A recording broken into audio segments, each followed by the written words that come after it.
Linguère, 4 bébés périssent dans un incendie, ajoute Walf au quotidien. Oui, 4 bébés périssent dans le feu, confirme Vox Populi. Les nouveau-nés sous couveuse sont morts complètement calcinés samedi après l'incendie à l'unité néonatologie de l'hôpital Maguetlo. 2 autres dans un état critique, informe Libération, qui parle de fin tragique pour les 4 petits anges, des jumeaux qui devaient sortir le même jour parmi les victimes. L'épouvantable drame des 4 bébés calcinés raconté par les parents à la une de l'Observateur. J'ai fait 3 avortements avant d'accoucher de ma fille qui a été emportée par les flammes, d'où le titre qui barre la une du journal Linguère, le mal des mères. Enquête sur cet incendie à la pédiatrie de l'hôpital Maguetlo de Linguère. Source A livre les premiers éléments. Les victimes sont des bébés prématurés qui se trouvaient dans des couveuses, des tables chauffantes avec des ampoules à incandescence d'une puissance de 60 watts étaient sur les lieux du drame. Et selon nos confrères, les enquêteurs soupçonnent que la chaleur provenant des lampes ait brûlé les mousquetaires. Pour le moment, la thèse du court-circuit écarté, relève le journal. Le personnel médical auditionné, ajoute l'Observateur. Guimarães Sagna accable Diouf Sarr et Macky Sall dans Walf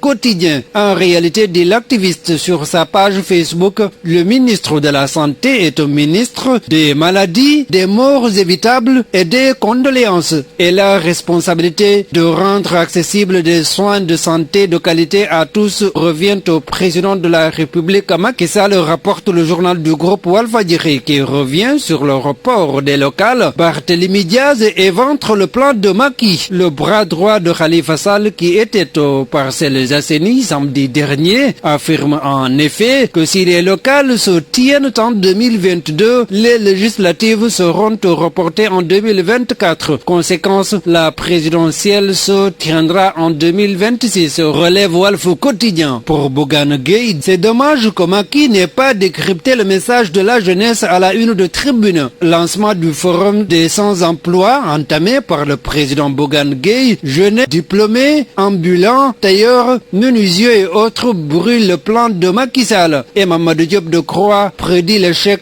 du plan d'urgence de Macky dans le journal. Pape Modou Fall réplique à la une de Rewmi Quotidien, quoique lors du conseil présidentiel sur l'emploi des jeunes, le journal affiche les éclairages du directeur de l'emploi. 200 000 demandeurs arrivent sur le marché de l'emploi chaque année, mais, constate Pape Modou Fall, la jeunesse est satisfaite de ce qu'elle a entendu au sortir du conseil présidentiel, note le confrère. Politique de l'emploi toujours, Direct News se demande si les anciens premiers ministres peuvent être crédibles aux yeux des populations. Idi, Abdoul Mbaye et Mimi, tous comptables du régime de Macky Sall, même si c'est le président de la République qui définit la politique gouvernementale. En tant que premier ministre, ils n'ont aucune excuse à diriger un navire qui tangue, fait remarquer le journal. En tous les cas, dialogue politique, élections locales, tous les partis sont totalement passés à côté, indique le fondateur d'Africadium Center à la une de l'AS. Le coup de sang d'Alioune Tine, titre le journal. Pour lui, il faut qu'Ousmane Sonko aille devant la justice, relève le journal. À présent, mort prochain de l'UCG dans les Échos, l'État veut confier nos ordures à une société sri-lankaise. Problème, Wet Force Énergie était spécialisée dans l'énergie, mais n'a aucune expérience dans la gestion d'ordures, informe le journal. Sport pour terminer à la une de Stade. Auteur de son 13e but, Ismaïla Sarr hisse Watford en Premier League. Pour le journal Le Mandat, Ismaïla Sarr soulage Watford. Sunu Lamb, obtention des dates pour organiser des combats, le CNG fixe des conditions aux promoteurs. Le versement de 50% du cachet des lutteurs, dépôt d'une caution d'1 million francs CFA. Bonne lecture.